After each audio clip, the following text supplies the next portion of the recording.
tercer espacio de la 13ª Semana Maestra. Muchas gracias a los panelistas, que son los profesores decanos de las facultades de educación de las instituciones de educación superior oficiales de la región. Muchas gracias por aceptar la convocatoria, por haber preparado el espacio y por estar aquí con nosotros. Y muchas gracias al público presente, que está integrado por algunos invitados especiales, por profesores catedráticos, profesores de planta y por algunos estudiantes. Hoy nos acompañan en la mesa principal el profesor Javier Fayad Sierra, que es el decano de la Facultad de Educación y Pedagogía de la Universidad del Valle. El profesor Javier es licenciado en Ciencias Sociales, especialista en Filosofía, Ética y Derechos Humanos. Él es magíster en Historia y doctorado en Educación y Pedagogía y postdoctorado en Ciencias Sociales, Niñez y Juventudes. También nos acompaña el profesor Esnel González Hernández, de la Escuela Nacional del Deporte. Muchas gracias, profesor, por estar con nosotros. Profesor es decano de la Facultad de Ciencias de la Educación y del Deporte de la institución universitaria Escuela Nacional del Deporte. El profesor es licenciado en Cultura Física y especialista en Dirección y Gestión. Está con nosotros también la profesora María Isabel Afanador Rodríguez. Gracias, profe, por acompañarnos. De la institución universitaria Antonio José Camacho, decana de la Facultad de Educación a Distancia y Virtual de la institución universitaria Antonio José Camacho, licenciada en Educación, especialista en Gerencia Estratégica de Instituciones Educativas, tiene una maestría en Tecnología Educativa y Medios Innovadores para la Educación y recientemente obtuvo el doctorado en Ciencias Pedagógicas. Bienvenido. También nos acompaña el profesor Gonzalo Romero Martínez, de la UCEBA, decano de la Facultad de Ciencias de la Educación de la Unidad Central del Valle del Cauca, licenciado en Educación Básica con énfasis en lenguas extranjeras de la Unidad Central del Valle del Cauca, certificado por Univalle en Metodología para la Enseñanza del Inglés, Pronunciación y FIC. Es magíster en Educación Bilingüe de la Universidad Internacional de La Rioja y actualmente el profesor Gonzalo Romero es doctorante en Educación de la Universidad de Caldas. También nos acompaña el profesor Yesid Giraldo Gallego, de la Universidad Nacional Abierta y a Distancia.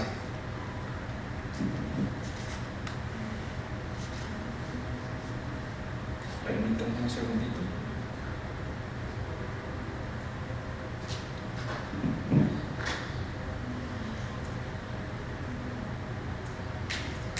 Que aquí tengo sus datos. El profesor Yesid Giraldo Gallego Torres es comunicador social de la Universidad Autónoma de Occidente, especialista en Pedagogía para el Desarrollo del Aprendizaje Autónomo de la UNAP, especialista en Gerencia de la Universidad Pontificia Bolivariana, magíster en Administración de las Organizaciones de la UNAP, con más de 15 años de experiencia docente en la UNAP y en la Pontificia Universidad Bolivariana. Desde hace 8 años se desempeña como director de la Universidad Nacional Abierta y a Distancia, UNAP, con la sede en la ciudad de Santiago de Cali. Pues bienvenidos, profesores. Estamos en nuestra 13ª Semana Maestra. Les doy el contexto de nuestro panel. A ustedes se les han enviado 3 preguntas. Yo les voy a leer una pregunta a la vez y ustedes tendrán un tiempo de máximo 3 minutos para responderla. Al final van en el orden que ustedes gusten, que pidan la palabra. Yo les voy acercando el micrófono. Al terminar las 3 preguntas, entonces iniciamos un conversatorio con el público. Y para ese espacio del conversatorio tendremos aproximadamente 30 minutos. Les ofrecemos unas disculpas. El comité organizador de la semana pues por las dificultades que hemos tenido. Por razones logísticas nos hemos tenido que desplazar este espacio. Inicialmente estábamos en otro auditorio, pero por las condiciones del clima se inundó y debimos hacer un cambio. Parte del público en este momento lo están reubicando acá, pues fue ayer muy reciente el cambio, a pesar de que hicimos pues todos los anuncios por los medios de comunicación que tenemos, por los correos electrónicos, las redes, llamadas telefónicas, pero un rato más seguramente que este espacio va a estar con más público. Bienvenidos nuevamente y vamos a iniciar nuestro panel. Les doy un contexto. Nuestra facultad, esta Semana Maestra es emblemática, es tradicional, la hacemos cada año, muy cercana a la conmemoración del Día del Profesor. Cada vez hacemos este evento con alguna temática central. La temática para el 2022 son educación y perspectivas de cambio. Tenemos diferentes espacios, este es uno, un panel con diferentes actores, ustedes son uno de ellos, los decanos de las facultades de educación de la región. Pero también nos van a acompañar egresados, nos van a acompañar secretarios de educación y a todos los compañeros que van a participar en el panel les vamos a hacer las mismas preguntas, pues en diferente contexto. Por ejemplo, a ustedes les vamos a preguntar por los retos de la educación de hoy y hacía 10 años, cómo los ven los decanos, pero las mismas preguntas se les vamos a hacer a esos actores. Ese es más o menos el contexto. La idea es poder profundizar sobre estas temáticas de los retos, poder hacer unas memorias y muy posiblemente con su concurso, con su autorización, posiblemente en el corto plazo haremos una publicación. Bien, la primera pregunta, compañeros, es ¿cuáles son, desde su perspectiva como decanos, los retos de la educación de nuestra región hacia los próximos 10 años? Entonces les asigno la palabra en el orden que ustedes quieran participar. Primero Van a poner a mí primero, está bien. Primero damos, bien. Bienvenida, profesor. Gracias. Bueno, es un enorme gusto estar esta mañana aquí, sobre todo porque, como podíamos conversar hace unos minutos, es un espacio que nos convoca indudablemente desde lo que nos une a todos, a ustedes y a nosotros, y es la apuesta por la educación de nuestra ciudad, de nuestra región. Pero una apuesta que hoy tiene quizá un sello importantísimo en este panel, y es la educación pública. Y que esa educación pública indudablemente nos exige, nos demanda y nos pone unos retos, que es un poco la pregunta que nos están haciendo esta mañana, que por supuesto son enormes, desafiantes y que además son muchos. Yo voy a tratar de ser muy breve, pero de verdad que pues 3 minutos para hablar de los retos que tenemos en educación es complejo, porque aquí podríamos empezar desde la educación inicial, ¿cierto? Y cómo Cali, el Estado, Colombia, Cali, todavía no hemos asumido la responsabilidad de los más pequeñitos, de la educación de los más pequeñitos. Hoy todavía la educación pública no ha asumido esa responsabilidad. La educación de los más chiquitos, la educación infantil, está hoy en los privados, ¿cierto? En los esfuerzos que hacen instituciones educativas privadas, jardines infantiles y demás, que se dedican, por supuesto, a trabajar con esta población, pero que todavía es un reto para nosotros que estamos en la educación pública.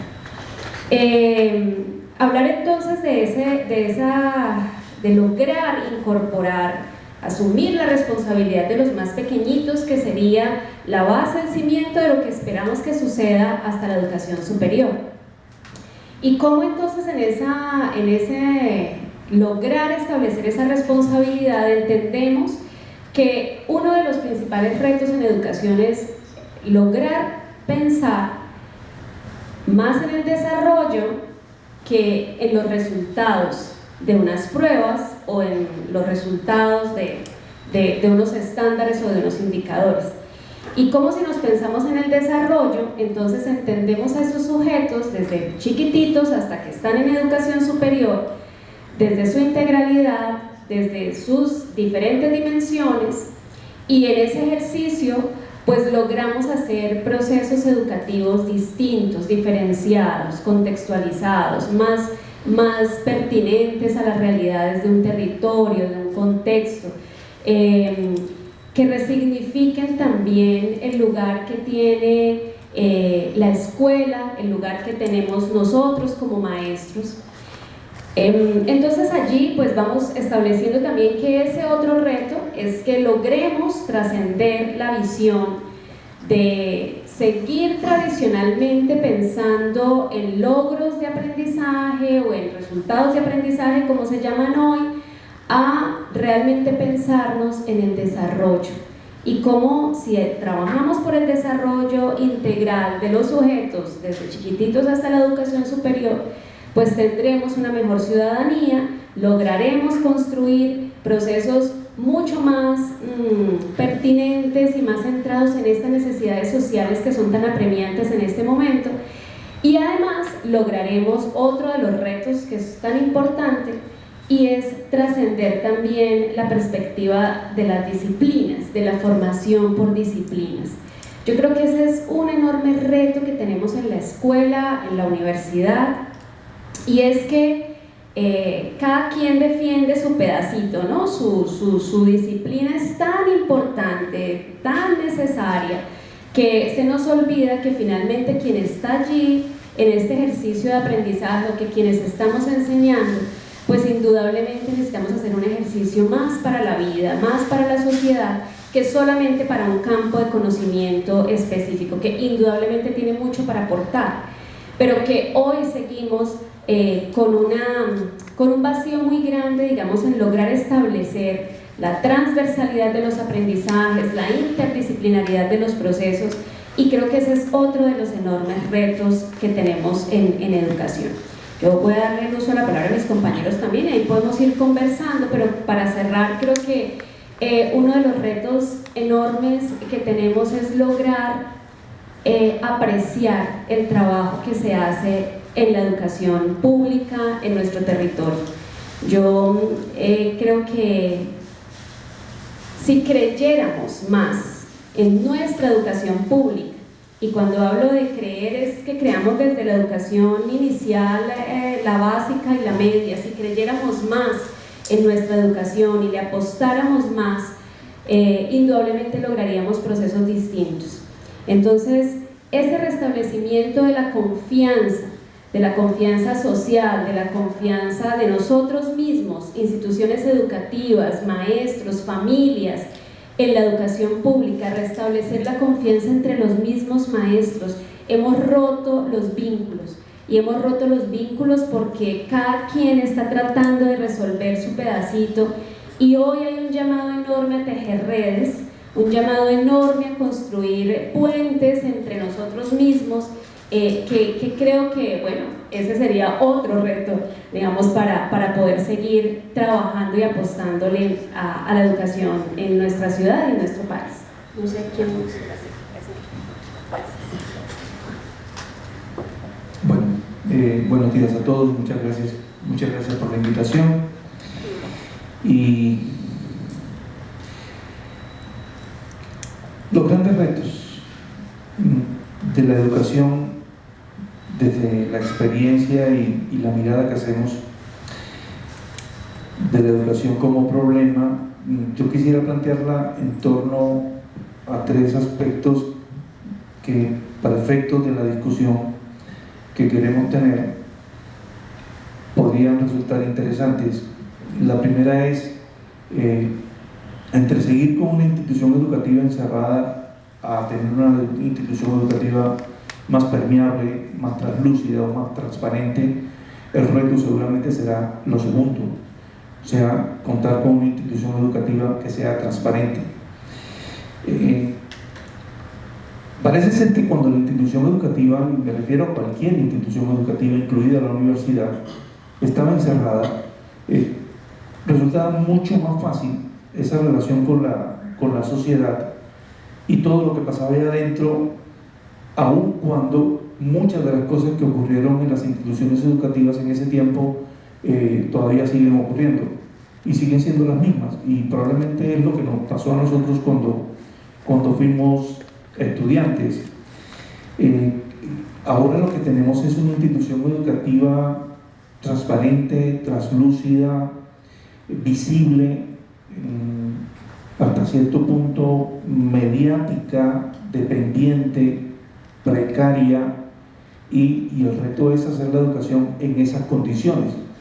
O sea, la vigilancia ahora ya no es de adentro hacia afuera, sino la vigilancia es de afuera hacia adentro, ¿sí? Es absolutamente transparente, y hoy conocemos cosas que siempre estuvieron allí pero que antes no sabíamos, y salen a la luz pública y nos dejan o nos hacen pensar que como institución social histórica, tradicional y para lo que fue creada, se tambalea, o se va desmoronando como institución social para lo que fue creada.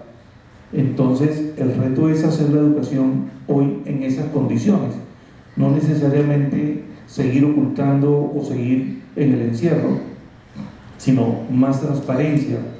El otro asunto que quisiera mencionar es viejos maestros, nuevos maestros. Es decir, debe haber, seguramente el reto lo tendrán, pensarnos nuevos maestros a partir de una especie de desacralización del maestro, un maestro que hoy, producto de esa transparencia y producto de su propia lucha por emanciparse, por condiciones de trabajo digno, por necesidad de reconocimiento, aparece revestido de realidades, quiere actuar desde sus propias ideologías políticas, de género, de raza, religiosas y pedagógicas, se vuelve en ese sentido un actor periférico, dependiente, en medio de una precariedad, entre otras cosas, de la educación pública. Y así como la institución está bajo la vigilancia externa, el maestro también se encuentra bajo una constante vigilancia.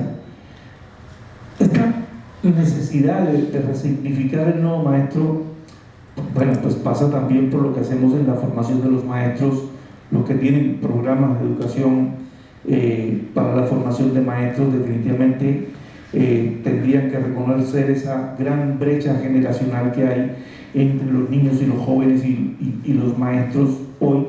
Nunca antes la distancia entre, y digo distancia cultural, distancia tecnológica, distancia política, entre la generación de personas que sobrepasan los 40 o los 50 años y los que son menores hoy de 25 años, nunca antes esa distancia generacional fue tan amplia como ahora. Probablemente nosotros, bueno, voy a decir yo que soy el acumulado acá, nosotros lo decimos bien, nos parecemos más a nuestros padres que a nuestros hijos. Yo tengo que decirles que no me parezco en nada a mis hijas, y mis hijas no se parecen en nada a mí. Bueno, tienen algunas cosas, gracias a Dios. Pero sí, la brecha es alta, y esto también viene como al tercer problema que quiero plantear, y es la resignificación de la relación de estudiantes y maestros. Es decir, que deja de ser maestros con sus estudiantes, y quiero acentuar allí el sus estudiantes, con sentido de propiedad. Relación que se tambalea tanto como aquella de que mi esposa es mi esposa, el mí también empieza como a quebrantarse, y mis hijos son mis hijos, y eso también empieza, el mí como sentido de propiedad empieza a quebrarse, ¿sí? Empieza a tambalearse al punto de que no son sus estudiantes, no es mi esposa, no son mis hijos, y por tanto no tengo esa propiedad sobre ellos, o esa autoridad sobre ellos, que llevado a la relación de maestros y estudiantes, o estudiantes y maestros, empiezan a hacernos repensar la relación, es decir, y por tanto la formación misma de los maestros. ¿Qué tipo de maestros estamos formando para plantearse una relación en la que de lo que se trata es de los maestros con los estudiantes, o los estudiantes con los maestros, y no en una relación de propiedad? Lo quiero dejar allí para que podamos seguir avanzando. Muchas gracias. Muchas gracias por la invitación. Quiero retomar algunos de los retos que ya mis compañeros realizaron cuando la doctora María Isabel hablaba de por qué concentrarse en lo público. Quiero hacer énfasis allí, ¿cierto? Y preguntar por qué concentrarse en lo público. Y es que evidentemente hay una brecha muy grande, pero eso nos da una oportunidad de reflexionar, porque si existe esa brecha tan grande es porque en algún sector sí se está haciendo bien, de acuerdo a todos estos rankings que son perversos en algunos sentidos. Están calificando de que algunas instituciones sí lo están haciendo bien. Claro, son las diremos que son las que tienen más recursos, que no tienen tantas dificultades en su ámbito familiar, social, pero entonces hay colombianos que sí lo están haciendo bien. Entonces allí esa pregunta es para que pensemos en ese reto que tenemos, y ese cierre de brechas que lo mencionaban los compañeros, y que sí es posible, porque seguimos siendo los mismos colombianos, seguimos siendo la misma gente que queremos transformar, que queremos apostarle a todo esto tan bonito que estamos diciendo en este panel, y yo creo que es muy posible, siempre y cuando apuntemos a todos estos retos que estamos hablando en esta mañana, como la de colaboración. Y ojalá no se vuelva un cliché, pero sí es importante el trabajo de las N hélices, y es que es el trabajo con el sector público, privado, ¿cierto? Todas las instituciones apostándole hacia lo mismo. Creo que ese es uno de los retos, poder lograr esa configuración de redes para el trabajo en común, o en conjunto, para poder lograrlo. Si las instituciones, por más recursos que tengan, lo están logrando, pues seguimos siendo los mismos seres humanos, los mismos colombianos, los mismos estudiantes, las mismas situaciones en diferentes partes. Pero allí el segundo reto que quiero puntualizar es la familia. El núcleo familiar, creo que se tiene que trabajar muchísimo desde todos los sectores de la educación, porque como decía el compañero, el rol, él lo decía, lo tenía en otra palabra, pero yo lo transfiero a la identidad que tenemos todos en este reto de cierre de brechas. Y una de las identidades más importantes, que lo mencionaron también, es la formación del docente. Entonces nuestro docente, para asumir estos retos, va a tener que buscar nuevas identidades, como lo mencionaba aquí la compañera, en una formación integral, ¿cierto? Y eso implica entonces el reto mayor, que es la fragmentación que tenemos en este momento en las identidades de los docentes. El doctor Orizaba lo explicaba muy bien, cada uno con su disciplina, cada uno en lo suyo, pero si este es el reto que estamos asumiendo, entonces de profesionales íntegros que todos en las instituciones proclamamos, y nuestras misiones quedan allí palabras muy bonitas: formación integral de nuestros ciudadanos Y esto implica entonces que el docente también debe ser integral, y ese es uno de los retos grandísimos que tenemos en nuestra formación de próximos maestros, y es que se identifiquen, es decir, que piensen, que actúen y que tengan un rol no solamente de sus disciplinas, sino de poder trabajar en conjunto para ese desarrollo integral. Creo que esos retos son muy grandes, los que estamos mencionando aquí, pero felicito a la Univalle por este evento, por esta semana, por este evento, y por ponernos en diálogo aquí nuestros compañeros. Sacamos un espacio de las agendas tan ocupadas que tenemos en este trabajo administrativo para hablar de lo que realmente es importante. Entonces, muchas gracias por ese espacio y los compañeros también. Gracias.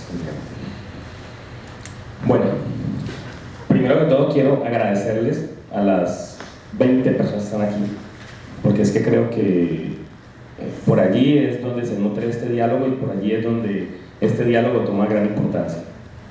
Y a ustedes, compañeros. Para esta pregunta sobre los retos de la educación en los próximos 10 años, en la próxima década, yo pensaría en que hay que devolvernos un poco para pensar, ¿cierto? Y para tomar un poco de impulso. Y es que en los últimos 10 años tuvimos 2 años que fueron claves para todos, y claves para todos los niveles de educación, tanto la educación básica, primaria, secundaria, la educación técnica, la educación para el trabajo y el desarrollo humano, que es tan importante, y la educación superior. O sea, todos nos vimos afectados negativa, positivamente. El tiempo nos lo dirá. Ese es el gran desafío de la educación hoy por hoy. Retomar lo que pasó en estos últimos 2 años y como volver a arrancar, volver a hacer un proceso ahora que volvimos a la presencialidad. Y el primer reto que se nos viene es: tenemos que empezar a frenar la deserción, ese coco que tienen muchas instituciones, y hablo en general de todas las que les acabé de mencionar, no solamente la universidad, sino que es que la deserción afectó a todos los niveles. Hay ejemplos como lo tenemos muy cerquita, el Litoral Pacífico y Buenaventura, donde la deserción fue histórica y los niveles fueron catastróficos, y nosotros pues podemos decir que el promedio superó el 35%. Hay que empezar por allí, frenar esa deserción en todos los niveles, porque es que ese es uno de los primeros retos que tenemos. Para ello, ¿qué debemos hacer? Hay muchas cosas, y yo sé que ustedes, creo que aquí todos están vinculados a educación superior, pero también tienen alguna relación con los otros niveles de educación primaria, básica, o así sea con nuestros hijos, ¿sí? Así sea con nuestros hijos, por ahí vamos a tener esa conexión con ellos. Entonces, otro de los grandes retos, a partir de frenar la deserción, es innovar en los métodos de educación, las didácticas y las dinámicas de aprendizaje, que fue algo que muchos lo hicieron obligatoriamente durante estos últimos 2 años. Tocó innovar, porque mucha gente no estaba preparada para: vamos a dar una clase remota, o vamos a hacer educación virtual, que eran 2 cosas totalmente diferentes, pero muchos les tocó asumirlo con o sin experiencia, tocó asumirlo y tocó hacerlo. Entonces el docente comenzó a innovar. Por aquí hablábamos ahora allí con María Isabel y decía, es que por ahí alguien, y no vamos a mencionar quién, digo, es que los docentes no hicieron nada durante estos 2 años, ¿sí? El magisterio, llamémosle los docentes de la educación superior, no hicieron nada. Estos 2 años estamos viendo que los resultados de los estudiantes fueron pésimos. Entonces, ¿qué hicieron los docentes? Pues los docentes hicieron un gran esfuerzo para sacar adelante la educación durante estos 2 últimos años, con todo el problema que tuvimos. Una clave, y que quedó demostrado, es que tenemos que mejorar la conectividad y fomentar el uso de las herramientas digitales. Le dimos a los estudiantes, le dimos a nuestros muchachos: listo, vamos a continuar, no vamos a parar, ¿sí? Y vamos a hacer la educación de manera virtual. Y nos dimos cuenta que muchos estudiantes no tenían equipo de cómputo, tenían que subirse a un árbol a estudiar, lamentablemente. Entonces, debemos mejorar la conectividad, fomentar el uso de las herramientas digitales, y allí es clave esa unión que debe tener el gobierno nacional con las instituciones de educación, porque tenemos que prepararnos para otra eventual situación como la que acabamos de vivir. Hablo desde mi experiencia con la educación a distancia y educación virtual con la UNAD. Es una gran herramienta, pero hay que saberla usar. Nos dimos cuenta, por ejemplo, los que teníamos hijos en casa en edad escolar, nos dimos cuenta que muchos se sentaban y no se podían quedar las 6 horas de la mañana ahí sentaditos porque no tenían la capacidad para estar concentrados allí durante 6 horas. Y nos tocó obligarlos, los colegios les tocó obligar a los niños, las universidades, yo creo que muchos de ustedes tuvieron una experiencia con sus mismos estudiantes, que el estudiante apagaba la cámara y se acostaba a ver la clase acostado, y era con el computador prendido, el televisor prendido y el estudiante acostado en la cama, sin prestar atención. Entonces, hay que revisar el tema de la educación virtual, cómo es el proceso de la educación virtual para poder que lo volvamos efectivo. No es sentar a un muchacho ahí 6 horas enfrente de un computador y pues el muchacho le presta atención. La calidad, otro reto. La alta calidad en los procesos. Volver a retomar, no nos podemos quedar en que no, es que el muchacho no aprendió por la pandemia, no. Volvamos a retomar todos los procesos de calidad para que la educación vuelva a retomar esos niveles altos en los que venía pues aquí en Colombia. Fortalecer la concentración, sobre todo en los niños y en los adolescentes. Resulta que hoy en día tenemos muchos distractores, y es que los distractores en casa, solo en casa, los distractores hoy en día son enormes. ¿Con cuántas app luchamos con este aparatico? ¿Cuántas app puede soportar este aparatico y que los niños están allí pegados? Entonces eso hace que los niños hayan perdido la concentración. Pero no solamente los niños, los adolescentes, los que están estudiando hoy en día en educación superior. El adolescente está viendo que tiene una cantidad de distractores, entonces eso nos afectó la concentración, y que ese es otro de los retos grandes, porque es que estamos compitiendo. Imagina usted como profesor competir contra las fotos de Facebook de las amigas de su estudiante, ¿ya? Entonces todo eso hay que tenerlo muy en cuenta porque perdimos el poder de la concentración. Desarrollar el aprendizaje colaborativo y significativo. Resulta que con la pandemia también en estos últimos 2 años se perdió el vínculo, se perdió la unión. Entonces los niños y los adolescentes se acostumbraban a trabajar solos, o por aquí se mandaban un mensaje: haga usted esta parte, yo hago esta, yo hago esta, unimos y mandamos el trabajo, ¿sí? Las 3, 4, 5 partes. Entonces también eso afectó el tema del trabajo colaborativo y afectó las relaciones interpersonales de nuestros estudiantes. Ese es otro reto enorme. Fomentar el desarrollo de las inteligencias múltiples, y es que nosotros en Colombia venimos hace mucho tiempo hablando de eso, pero apliquémoslo, comencemos a aplicarlo, o sea, comencemos que en la educación fortalezcamos en los estudiantes las competencias que ellos nos están mostrando que desarrollan. Miren en la casa, y voy a terminar con esta anécdota. Hay una anécdota de un niño que en una reunión de padres de familia le dicen a los padres: mire, es que Tomasito está teniendo problemas en matemáticas, ¿sí? No ha podido aprender. Y van los padres a ver, y sí, Tomasito tenía problemas con las matemáticas, pero Tomasito era un excelente músico y tocaba el piano. Pues resulta que los papás, ¿qué decidieron? Vamos a meter a Tomasito a clases de matemáticas y vamos a pagarle clases de matemáticas. Y después, con el tiempo, es que se dieron cuenta: venga, pero ¿por qué le vamos a gastar, ¿sí?, unos recursos, un presupuesto en clases de matemáticas, cuando Tomasito nos está mostrando que el talento de él es la música? Entonces miren que eso debe ser clave, y este ejemplo se los pongo, pues hay miles de ejemplos igualitos. Tener muy en cuenta eso de la diversidad de los talentos. Muchas gracias.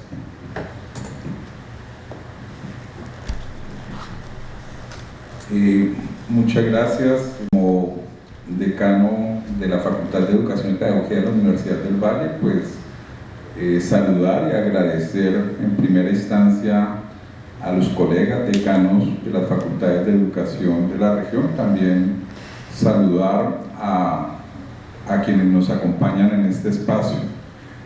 Sobre los retos, pues uno mira en términos concretos los últimos 2 años, cómo a partir de lo que nos ocurre en términos de una emergencia como la pandemia, pero también con el tema del estallido social, cómo estamos en este momento en una visión de cambio, ¿sí? en la urgencia de plantear cambios. Obviamente en el caso de educación el tema de cambio pues no es que se esté diciendo en estos 2 últimos años, sino desde hace mucho tiempo. Si retomamos lo que los colegas han planteado, hay una insistencia en distintas maneras como ese cambio se manifiesta, y hay distintos actores que nos plantean esas urgencias de cambio. O sea, entidades internacionales como la UNESCO, como la CEPAL, vienen planteando básicamente 4 grandes elementos de esas urgencias de cambio. Uno, primero, el tema del bienestar de vida. O sea, hay una situación particular de las sociedades contemporáneas con respecto a las condiciones, sobre todo nosotros en Latinoamérica, el problema de las inequidades. El cambio social también como una manifestación que presiona los contextos a nivel mundial, pero a nivel también regional. El tema de la crisis ambiental, o sea, ese tema que es tan importante y que nos está exigiendo al corto plazo tener un cambio en los usos y en las producciones de energías, y que eso pues es determinante en los aparatos, en las herramientas, porque obviamente toda herramienta implica un cambio cognitivo, y claro, como se ha dicho, estas herramientas digitales pues han generado una forma de vida muy particular, pero hay una necesidad, una urgencia de cambio al corto plazo, 2030 como meta del calentamiento global, y el cambio tecnológico también como respuesta a todo lo anterior. Ya tratando de ir al tema de educación, y creo que también lo han dicho, es un cambio de actitud en las formas de hacer. Hay una urgencia en fortalecer el reconocimiento de derechos a partir de la educación, el reconocimiento de derechos en términos de diversidad, en términos de complejidad, el tema de ampliar la participación, y en ese sentido borrar las barreras en acceso y permanencia. O sea, yo creo que al mismo tiempo nos movemos entre un extremo, digamos, de unos mecanismos de valoración, estandarización, hegemonización, versus unas urgencias de transformación de esas capacidades de participación de los niños, niñas, jóvenes, adolescentes en nuestros contextos, pero también de las maestras y los maestros. O sea, ahí hay un tema allí de la participación en el sentido de cómo esas capacidades individuales y capacidades grupales afectan las realidades formativas. El tema de ampliar el acceso de conocimiento. Digamos que en el caso de Colombia, con la Constitución de 1991 y con el tema de las diversidades, diversidad cultural, diversidad funcional, diversidades poblacionales, que son muchos, aparece un tema pues que se lo hemos escuchado sobre todo a Boaventura de Sousa, pero en muchos espacios se está planteando, que es el problema de la justicia epistémica. En el Consejo Académico yo vengo planteando esto, y en especial cuando se presentó la política de género y se aprobó la política de género en la universidad, yo planteaba que lo de la política de género, al igual que varios temas, implica que revisemos los currículos desde la justicia epistémica. O sea, justicia epistémica, digamos, por las hegemonías del conocimiento, por las formas como se han negado tradiciones de conocimiento otras, la capacidad de implicar a niños, niñas, jóvenes, adolescentes.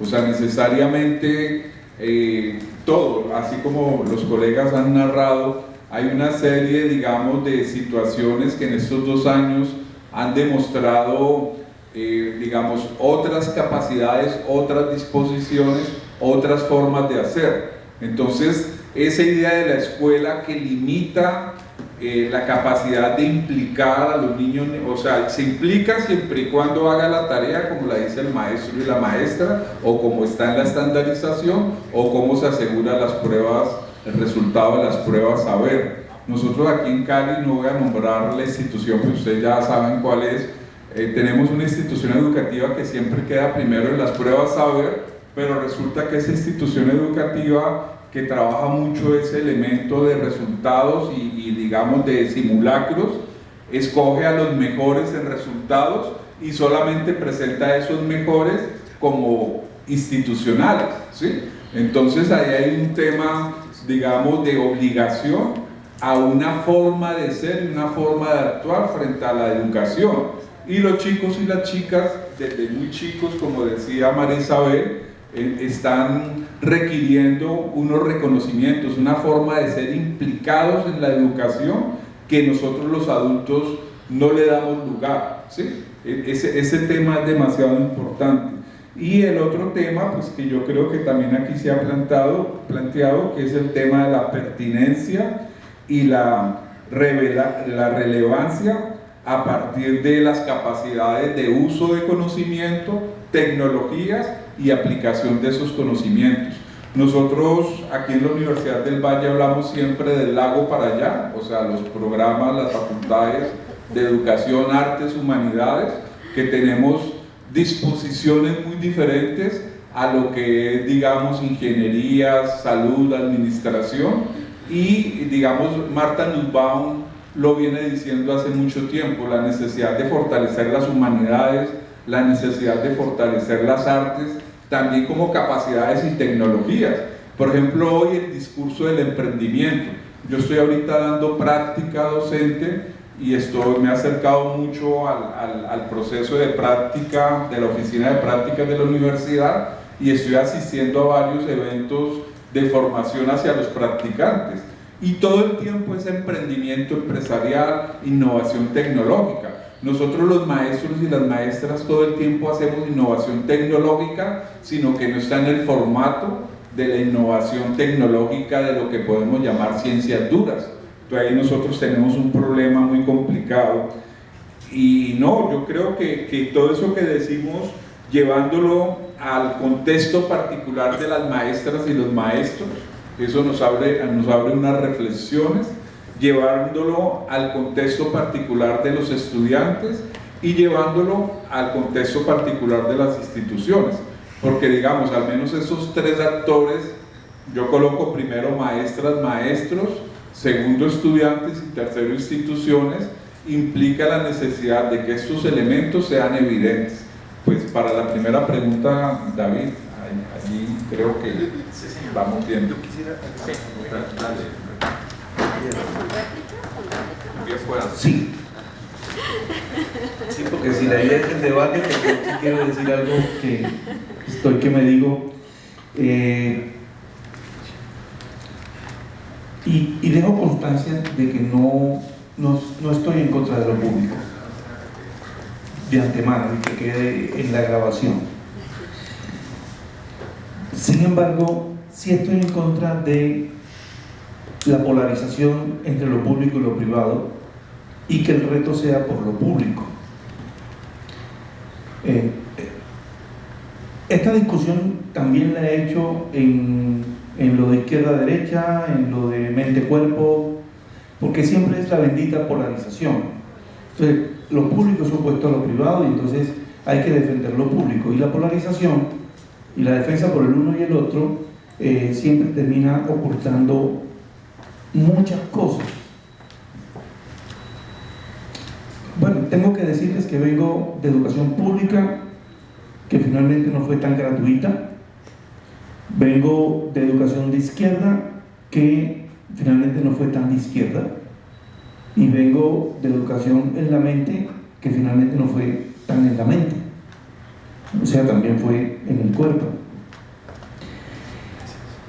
Y en ese sentido lo que digo es que la bendita polarización, que no admite un tercero distinto al del centro, y eso me ha traído también muchísimas discusiones, porque si usted no es de un lado y del otro, entonces usted es del centro, y no puede ser de un tercero posible, que no sea necesariamente del centro, reconciliatorio, ¿no?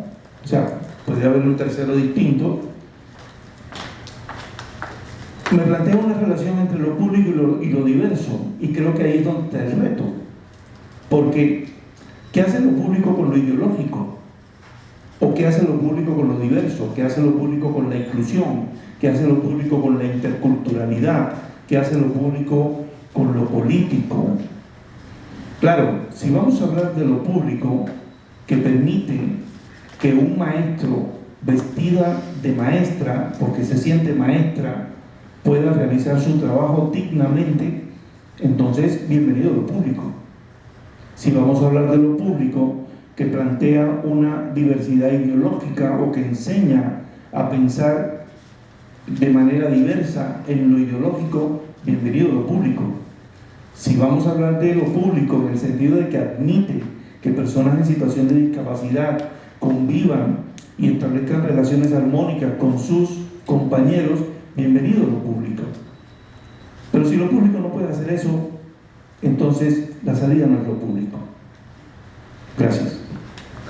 Que como bien lo plantea el sistema colombiano, pues está categorizado desde la formación inicial, que es la que hacemos en las universidades, con los programas de pregrado, pero también la formación en servicio, que es la que hacemos acompañando a los maestros en las instituciones de educación públicas, donde están trabajando, y sí, en lo público, allí donde queremos también empezar a hacer esa transformación.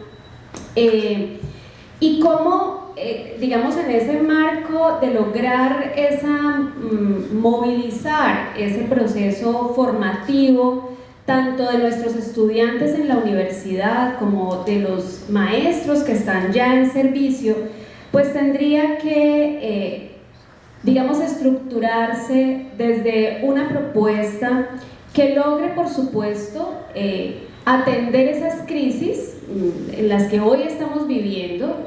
Javier mencionaba, las hemos venido mencionando a lo largo de estos minutos, que indudablemente son la crisis como sociedad, la crisis como civilización, porque estamos en una tremenda crisis en lo humano, pero por supuesto también la crisis ambiental y la crisis en el desarrollo, porque la incorporación de la tecnología y todo lo que nos lanzó esta pandemia al sector educativo nos puso contra las cuerdas frente a un asunto que llevábamos años explorando, pero que nos negábamos a atender realmente en el proceso educativo. ¿Cuántos años preparándonos y formándonos para aprender a utilizar herramientas tecnológicas o aprender a reconocer en la tecnología una posibilidad para la educación, y todavía digamos que no lo hemos logrado suficientemente? Entonces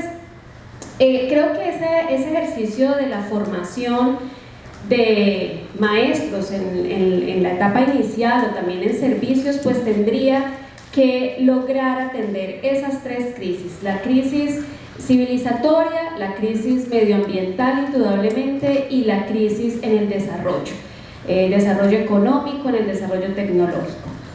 Pero además, pues indudablemente tendríamos que lograr que esa formación rompa algunos de los paradigmas con los que hemos venido transitando, y es lo mencionaba Javier hace un momento, y es, claro, hablamos de la justicia epistémica, hoy estamos hablando incluso de la justicia curricular. Quienes nos movemos pues en ese asunto que nos convoca por allí del currículo, estamos hablando de la justicia curricular, y tendríamos que empezar también porque esos currículos con los que formamos desde la universidad, o cuando vamos a las escuelas a formar los maestros, pues tendría también que tener incorporado esa visión de justicia que permite, por supuesto, comprender la equidad, los contextos, los territorios, las realidades, las problemáticas, y no solamente centrarse en el ideal de sujeto que quizá hemos venido pues tradicionalmente tramitando. Pero adicionalmente, digamos que esa formación de estos maestros debería reconocer, dar un lugar, un sentido preponderante a la práctica. Ahora Javier también mencionaba que ahora se está trabajando con los estudiantes en la práctica y creo que allí hay un elemento que tradicionalmente también en educación hemos venido tratando de poner a dialogar y de encontrar un punto medio que, como bien decía ahorita Esnel, no nos ponga en esa polarización entre la teoría y la práctica. Y entonces, ¿dónde es que somos más fuertes y cómo entonces un programa de formación o un ejercicio formativo es mucho más fuerte entre más teoría tengamos, o cuando realmente logramos darle ese valor a ese conocimiento que se construye en la práctica? Entonces creo que otra, digamos, de las formas en las que tenemos que lograr esa formación es tejer ese puente, ese punto medio que por Rosada, por ejemplo, lo plantea frente a cómo estructuramos un ejercicio de conciencia pedagógica en el que efectivamente sea esa pedagogía la que nos ayude a tejer ese puente entre la teoría y la práctica. Creo que hay un asunto que también hemos venido tratando de transformar, y es cómo estamos entendiendo el asunto de la tecnología. Porque claro, le hacemos el debate y siempre pues hablamos, cuando hablamos de innovación, y lo planteaba ahorita Yesid, y es que hablamos de innovación y entonces inmediatamente nos vamos al elemento a incorporar alguna cosa de tecnología en el aula, cuando no necesariamente la innovación en educación pues se traduce en la incorporación de elementos tecnológicos o digitales. Pero sí es muy importante que logremos entonces también avanzar de eso que llegó a la educación, que eran las TIC, pero que es un elemento que se pensó desde justamente la información y la comunicación, y lograr trascender a entender la tecnología para la participación, que lo planteaba hace un momento Javier, para la participación y el empoderamiento, que hoy son las TEP, las famosas TEP, tecnologías para el empoderamiento y la participación. En esa lógica podríamos empezar también a darle un lugar distinto a ese elemento tecnológico en la relación didáctica o en la relación del maestro con sus estudiantes o del maestro con su comunidad, ¿cierto? Entonces creo que allí podríamos concretar otro elemento, y es que vamos rompiendo un poquito como eso en lo que nos hemos venido pensando desde hace un tiempo, pero que justamente nos cuesta trabajo llevar a la práctica, concretarlo en la práctica, porque seguimos con esa dicotomía. Aquí hay lo hablábamos hace un momento, y creo que indudablemente tenemos que cerrar quiero cerrar señalando que pensarnos en una educación tendría que seguir, digamos, en concretar asuntos en educación, tiene que seguir pensándose desde lo humano, desde que ese sujeto que está allí aprendiendo, y ese sujeto que está enseñando, y esa comunidad a la que está adscrito, y ese territorio, pues tiene unas particularidades, tiene una cosmovisión particular, y allí tendremos nosotros que también movilizarnos en torno a eso. No podríamos hacer un ejercicio sin que nos dejemos atravesar indudablemente por las realidades y por ese contexto que indudablemente nos marca un camino, una ruta. Bueno, yo pienso que a ver, quizás lo que haya que hacer es empezar a establecer una relación bastante marcada entre lo que nos ocupa con urgencia y son casi que las obligaciones cotidianas, de aquello que pudiera pensarse como algo más relevante y de lo que se deben ocupar las facultades de educación. Yo, mirándolo desde mi cotidianidad, tengo que pensar de manera urgente las obligaciones que me impone el discurso de la calidad. Todos estamos bajo el discurso de la calidad, definitivamente se volvió una ideología desde hace varios años. Pues todos saben toda la repercusión y todas las tareas que hay que hacerle para hacerle caso al discurso de la calidad, lo que lo vuelven problemas cotidianos de mucha urgencia. La producción, la necesidad de la producción permanente, ahora más recientemente la implementación de los resultados de aprendizaje, una variante del discurso de la calidad, la permanencia, el bienestar. Estos son los asuntos urgentes de la universidad y por tanto de las facultades de educación. Mientras que pienso que pueden haber cosas que sean mucho más relevantes, que al ser conscientes de esa distancia en la que están, de ese lugar periférico, tangencial, con que nos ocupamos de estos discursos, en el campo mismo de la educación física, siento que son cotidianidades olvidadas o ya desatendidas, que tienen que ver con los problemas del diálogo, el reconocimiento, la equidad, la reciprocidad, la responsabilidad y la inclusión. Miren, para hablar propiamente de educación física, yo creo que las discusiones teóricas de la educación física fueron prácticamente abandonadas en Colombia. En los finales de los 90 y principios de la década del 2000, llegaron a Colombia discursos sobre la educación física proveniente de España, Portugal, Brasil, Argentina. Hoy prácticamente, al menos que yo conozca, son discusiones que el país ha venido olvidando o pasando a otro lugar. Por la autonomía de las universidades se anclaron algunos discursos sobre la educación física y unos se mantuvieron en la relación de educación física-deporte, otros en las expresiones motrices, otros en las experiencias corporales, y desde allí constituyeron estas cotidianidades de las que le hablaba de inicio, pero al menos hacia afuera, que yo recuerde, dejaron de darse estas discusiones. La urgencia es tal que el discurso más llamativo sobre la educación física en los últimos años ha sido el de la educación física en la básica primaria y la necesidad de tener licenciados expertos en educación física en la básica primaria.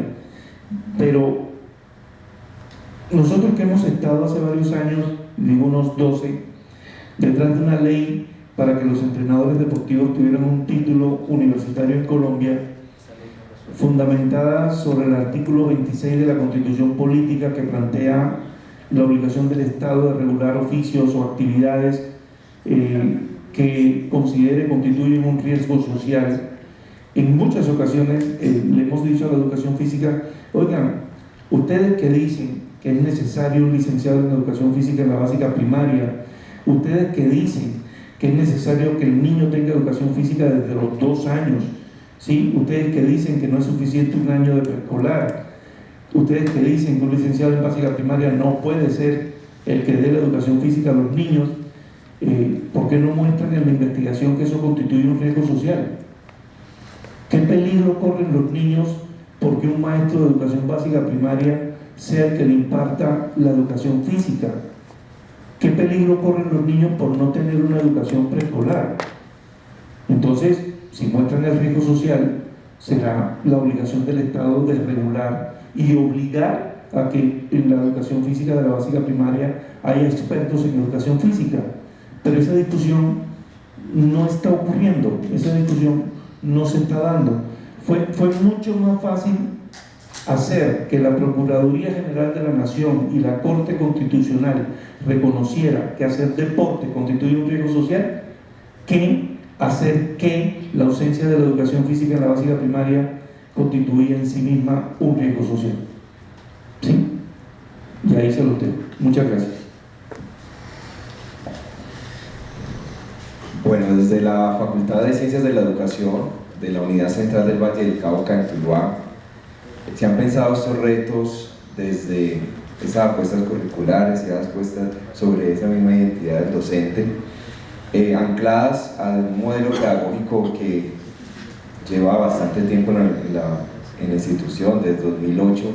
Se está hablando de la propuesta de los 80 de Luis Nott de separar el modelo pedagógico interestructurante como aquel que está centrado no solamente en el estudiante, sino también en el rol del docente, y con un anclaje en el entorno, en las realidades sociales.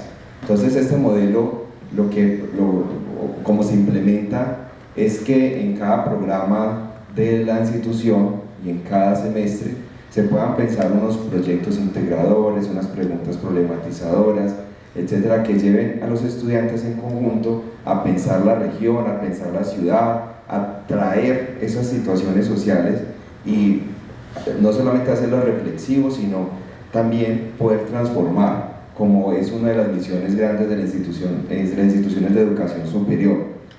Eso suena muy bonito, ¿cierto? Pero es un reto grande, a pesar de los años que venimos hablando del tema y tratar de implementarlo. Es complicado por lo que hablamos ahora de la fragmentación, ¿cierto? Entonces muchos docentes son renuentes a estas implementaciones, porque bueno, yo como integro matemática 1, si yo lo estoy preparando es para matemática 2, no para que estemos hablando de una situación allí del entorno social. Es un reto, es uno de los retos, pero es, digamos, que la forma como se crea en la institución desde nuestra misión de poder apostarle y aportarle a los retos que estamos hablando esta mañana. Ese currículo, entonces, que se habla de las propuestas de Kemis, de Stenhouse, un currículo que se vaya adaptando, que esas preguntas y esos proyectos vayan renovando esos mismos currículos, pues también es una apuesta grande institucional. El señor rector Juan Carlos Urriago Fontal tiene una nueva administración y le está dando mucho énfasis y ese enfoque al modelo pedagógico, y que se pueda implementar y que podamos trabajar con otros agentes, como les decía ahora, las N-hélices, que desde el sector privado podamos participar en proyectos. Allí tenemos los proyectos de política pública del bilingüismo. Estamos trabajando con diferentes instituciones para realizar escuelas de educación, de formación inicial, infantil, pero desde nuestras licenciaturas, como poder apostarle a estos temas. Y algo que me llamó mucho la atención cuando la doctora hablaba de las prácticas pedagógicas en las licenciaturas, a partir de las resoluciones de 2015-2016, donde decían que debían ser unos créditos mínimos para las prácticas. Pues esto fue una transformación total en nuestros planes de estudios. Esto conlleva a que los estudiantes tengan una relación directa con las instituciones educativas, y esto es debatible, es una discusión más amplia, pero yo veo siempre algo positivo en todo esto, y es que ha llevado a que nosotros tengamos esa conexión con las instituciones educativas de nuestra región, públicas y privadas, aprendiendo de las buenas experiencias para poder formar a nuestros estudiantes con las mejores prácticas. Esto creo que nos lleva a lo que el autor Cura Maradivelu, un indio que ha trabajado mucho sobre todo la enseñanza del inglés, sobre el rol del docente como un intelectual transformador, y recoge las ideas de pensamiento complejo y otras, donde dice: el rol del docente debe llevar a esa persona a ser transformador, y poder llevar a cabo esa praxis que tanto buscamos, esa reflexión de la práctica. Entonces, creo que esos son algunas de las apuestas. Y voy a terminar con otra que tiene que ver con lo que el doctor decía, las nuevas generaciones. Yo tengo docentes que me dicen, decano, yo ya no me siento conectado con esta nueva generación. Sí, y muchos están renunciando. En las escuelas, en la universidad, dicen no más, yo ya no puedo con estas jóvenes que no se concentran sino 30 segundos, porque como eso es lo que dura el estado de WhatsApp, 30 segundos, entonces uno de los retos de las acciones es la empatía. Estamos trabajando, bueno, hay que entender a estos jóvenes porque están pensando diferente, están consumiendo diferente, y entonces una reflexión con una docente, una de las mejores docentes que tengo, me decía, yo ya no me siento conectada. Entonces le decía, pues, ¿cuál es la solución?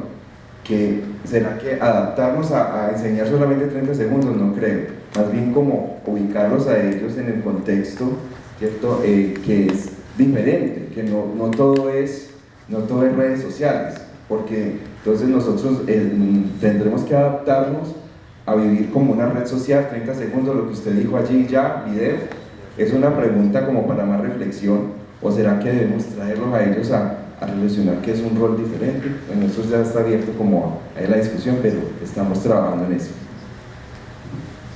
Bueno, sí, muy grave ese tema. Bueno,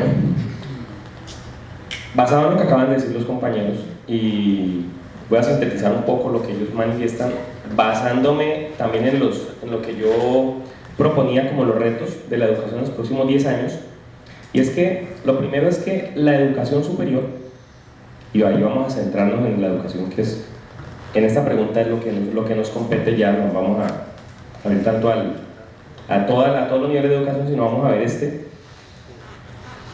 tiene unas responsabilidades sustantivas.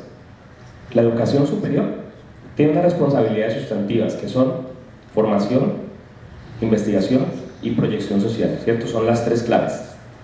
Resulta que desde las escuelas, en este caso desde las escuelas, facultades de educación, debemos fortalecer y fomentar que esas responsabilidades sustantivas nos ayuden a cumplir o a tomar las rutas que necesitamos para llegar a esa meta que nos permita, pues, lograr esos grandes retos que tenemos para los próximos 10 años. Ahorita alguien por aquí decía, creo que fue el tema de la ruta que vamos a tomar, y resulta que uno habla de la ruta, pero resulta que está la ruta, ¿cierto? Tenemos que tener clara cuál es la meta, ¿cierto? A dónde vamos a llegar con esa ruta, pero también hay que tener en cuenta el camino, las características del camino sobre el cual vamos a trazar esa ruta. Y es que allí es donde se viene entonces la contextualización de nuestros caminos para poder trazar una ruta que nos permita llegar a la meta y lograr todos estos retos que estamos manifestando. Entonces, si vamos a hablar de deserción, vamos a acabar con la deserción, entonces vamos a apropiarnos de ese camino que nos debe llevar a la retención y la permanencia.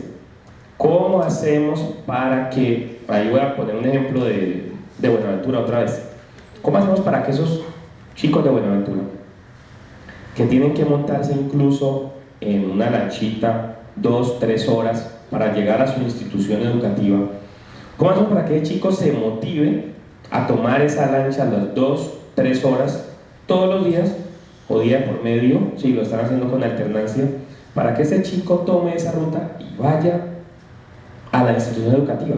¿Cómo hacemos? Y vámonos a la universidad.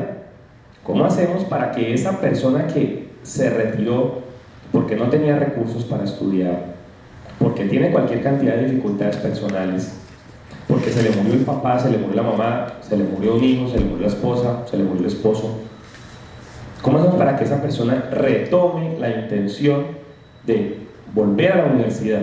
Y allí es donde tenemos que empezar a ver desde las responsabilidades sustantivas de la educación cómo lo vamos a atraer, ¿sí? Con formación, con investigación y con proyección social. Desde todos los niveles tenemos que buscar la manera de atraerlos. Por eso les puse solamente el ejemplo de la retención. De igual manera, para cumplir con todos estos retos que tenemos en los próximos 10 años, como lo decía la doctora María Isabel, por ahí apareció la palabra innovar, ¿sí? Y resulta que mucha gente piensa que innovar es sinónimo de tecnologías, y solamente innovamos cuando usamos las tecnologías. No, innovar es, vamos a hacer cosas diferentes, ¿sí? Eso es, vamos a hacer cosas diferentes que nos permitan lograr resultados diferentes. A eso es lo que nos debe llevar el tema de la innovación.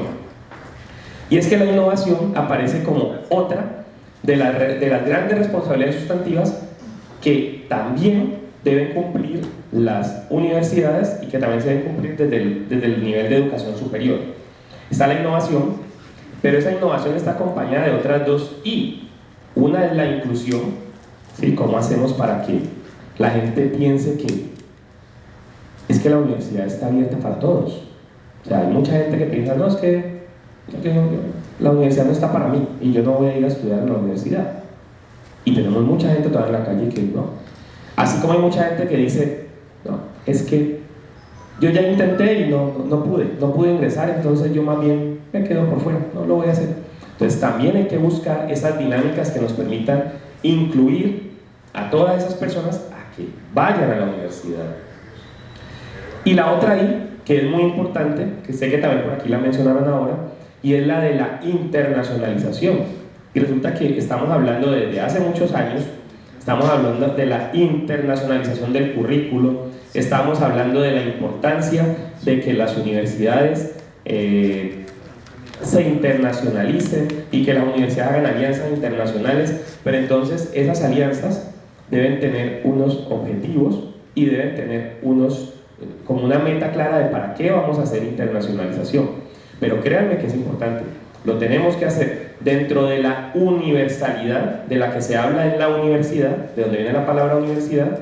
Tenemos que pensar en la internacionalización, porque es que solo ese nivel, solo esa relación entre nosotros, con otras culturas y con otros territorios y con otros escenarios, no solamente los que estamos aquí, los que están en nuestro contexto, con esa relación es con la que la universidad va a trascender. Entonces también hay que pensar mucho en el tema de la internacionalización. Otro tema importantísimo para lograr esos retos de los próximos 10 años, hay que entregarle un rol protagónico al estudiante.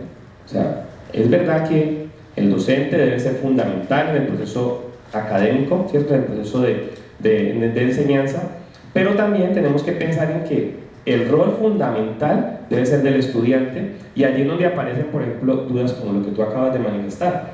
¿Cómo hacemos para que el estudiante se concentre más de 30 segundos?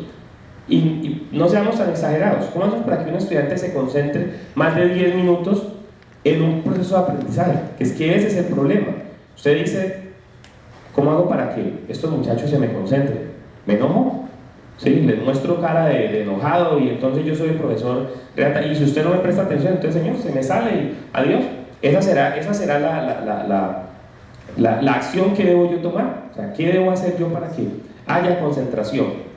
Entonces lo ideal es entreguémosle ese rol protagónico que los estudiantes necesitan. Entonces, si nosotros vamos a enseñarle algo al estudiante, vamos a poner un ejemplo. Entonces digámosle al estudiante, bueno, mijo, hoy la clase le tocó a usted. Entonces, usted busque la manera de que sus compañeros le presten atención a usted. Entonces, esa es una forma de innovar, ¿sí? Y yo sé que ustedes son los duchos para eso, ustedes son los chachos, los que saben de eso, los chachos y las chachas. Entonces, comprometamos al estudiante, porque es que muchas veces dicen es que el docente no los concentra. Bueno, vamos a buscar la manera de que ustedes como estudiantes concéntrense, porque lo tienen que hacer. Entonces, ustedes mismos busquen la alternativa para esa concentración como tal. Otro factor clave, vamos a evidenciar que estamos honrando la calidad en los procesos educativos, ¿sí? Entonces, vamos a mostrar y vamos a a decir, bueno, nosotros estamos hablando de calidad en la educación, pero ¿qué hago yo como directivo universitario para honrar la calidad en la educación? La UNAD acaba de recibir la acreditación de alta calidad hace 3 meses, 4 meses. Entonces, nosotros cómo vamos a honrar esa calidad de la que tanto hablamos y que ya eso tiene, ¿cómo se dice? Una placa. La calidad ya volvió una placa, entonces todo el que tenga la placa de calidad, ¿cómo la vamos a honrar? Honremos esa calidad. Y en ese proceso también, digámosle al docente, digámosle al estudiante y digámosle al egresado: venga, amigo, es que usted, que ya salió de la universidad, pero que la universidad le brindó tanto, venga, ayúdenos a honrar esa calidad y a evidenciar que nosotros de verdad somos una entidad con calidad académica. Y por último, pues importantísimo, y lo voy a volver a mencionar porque esa es la clave, y yo creo que la clave en todo, en la familia, la clave en la educación, la clave en lo social, en lo político, en todo, es innovar. Vamos a innovar en todos los aspectos de la vida y en el que nos atañe a nosotros en este caso, que es el de la educación. Vamos a innovar en la educación. Entonces, siempre pensemos en eso. Vamos a ser unos maestros innovadores. Eso es lo que, con eso podremos cumplir con estos retos que estamos manifestando acá. Gracias. Bueno, tenemos una situación con el tiempo, porque digamos que en tiempo ya se nos juntó con el otro panel y ya han llegado. Hay un tema que Esner planteó que es bastante polémico en nuestra ciudad y a nivel general. Por ejemplo, en Cali hay 800 instituciones educativas privadas y 93 oficiales. Y obviamente todo lo que hacemos a nivel de política y de pensar está pensando esas 92, y obviamente ahí hay un problema pues que pasa por las inequidades, pero también por el tema de condiciones materiales de esas instituciones, porque aquí tenemos instituciones educativas internacionales que mejor dicho, ellos hacen todo el proceso de formación de sus maestros. Cuando yo me gradué en licenciatura, en la primera institución educativa que trabajé a nivel privado, uno decía, si en 3 años no sé en tal institución, económicamente me va a ir mal, y claro, la única opción que uno tenía era en qué momento logro concursar en una institución educativa oficial. Pero en la lógica del maestro que recién termina, uno decía, si en 3 años no estoy en tal institución, económicamente eso no va a funcionar, ¿sí? Entonces, claro, nosotros también tenemos que pensar, porque a nosotros nos invitan por ley a las mesas técnicas de formación a nivel departamental, a nivel de las secretarías de educación certificadas, de los municipios certificados, y allí las secretarías de alguna manera tienen una técnica pues que viene de hace mucho tiempo, y en el encuentro que nos invitó la Secretaría de Educación de Cali, que nos vimos allí, pues claro, Gonzalo no estaba porque él está en Tuluá, pero más o menos lo que nos decían es, aquí hay estos temas, digan en cuáles ustedes quieren participar, y siempre es como una rapiña, o sea, siempre hay la idea de que tales temas lo trabajo con tal universidad, tales temas con tal universidad, y es una cosa que es también inequitativa. Entonces nosotros tenemos que buscar algunos mecanismos de diálogo interinstitucional, de proyectos interinstitucionales, más allá de lo que esas mesas técnicas puedan ofrecernos. Claro, tener en cuenta eso necesariamente. Entonces ese es un tema. El tema de las prácticas, yo creo que todos ahorita de alguna manera nos centramos directa o indirectamente con el tema de las prácticas. O sea, el 1953 plantea que todos los programas de licenciatura tienen que tener 45 créditos en práctica pedagógica. El tema de las prácticas es un tema que necesariamente nosotros tenemos que ver cómo cada institución la hace, la promueve, inclusive tener allí puntos de encuentro, igual porque ahorita lo dijeron algunos de los colegas, el tema de las prácticas y el tema de la relación con las instituciones, allí hay un papel muy importante. La misión de los sabios del 2019 dice que en este momento necesitamos formar 169.000 maestros adicionales a los que están en ejercicio, pero además coloca en una situación muy crítica la condición de los maestros y maestras, Primero, los maestros se encuentran en un doble aislamiento, especialmente en las áreas rurales y los municipios apartados, con respecto a la comunidad donde actúan y con respecto a la cultura. Esto es textual de la Misión de los Sabios 2019. Si bien existe una multiplicidad de experiencias de innovación educativa en el país, no hay una sistematización y una evaluación conducente a transformar las prácticas educativas. La investigación científica en educación ha decaído en las últimas 2 décadas y su conexión con los procesos de formación de los maestros es insuficiente. O sea, esto lo digo porque nosotros como facultades de educación tenemos mucho para hacer, pero nos toca ese mucho para hacer, tratar de coordinarnos y tratar de mirar, pues sí, o sea, por ejemplo él lo planteó desde educación física por su facultad de Ciencias de la Educación y del Deporte. Entonces, claro, la Escuela Nacional del Deporte no se dedica solamente a formar licenciados, sino tiene otras profesiones. Pero lo que quiero decir es que nosotros, independientemente del énfasis, de la perspectiva de cada una de las facultades, tenemos que mirar cómo fortalecemos unos procesos, especialmente en el tema de la relación con práctica e instituciones educativas, sea a nivel departamental, a nivel de Cali, y eso es un tema que tenemos que coordinar. Bueno, yo le doy la palabra a David porque sé que el tema de tiempo nos bloquea, pero obviamente, si bien no la tercera como pregunta, pero sí que cada uno de nuestros colegas decanos de facultad puedan pues hacer un cierre de este ejercicio que vamos planteando. Perdón, David, que me tomé tu liderazgo de... Muy buena propuesta. Con la nuestra, con la FEP, con la Facultad de Educación y Pedagogía, y pues ya el decano, el profesor Javier Fallat, se nos ha adelantado y he visto en sus gestos, han asentido y se siente en sus rostros un muy buen ambiente que declara pues que podemos hacer aquí la declaración de Cali en el sentido de construir, sale como un muy buen resultado de la mesa, de construir una mesa interfacultades de educación. Eso, materializar eso, pues nos va a implicar algunos esfuerzos institucionales, pero vale mucho la pena conjuntar la investigación, la práctica, los laboratorios, hacer un balance de los retos y las dificultades, cómo enfrentar de manera conjunta y desde lo público, sin polarizar, pero sí desde lo público poder enfrentar estas antes de darle sea lo público y lo diverso y no lo público y lo privado. Bueno, sí, ya entendí. Yo lo había entendido distinto, pero muy buen reto, profe.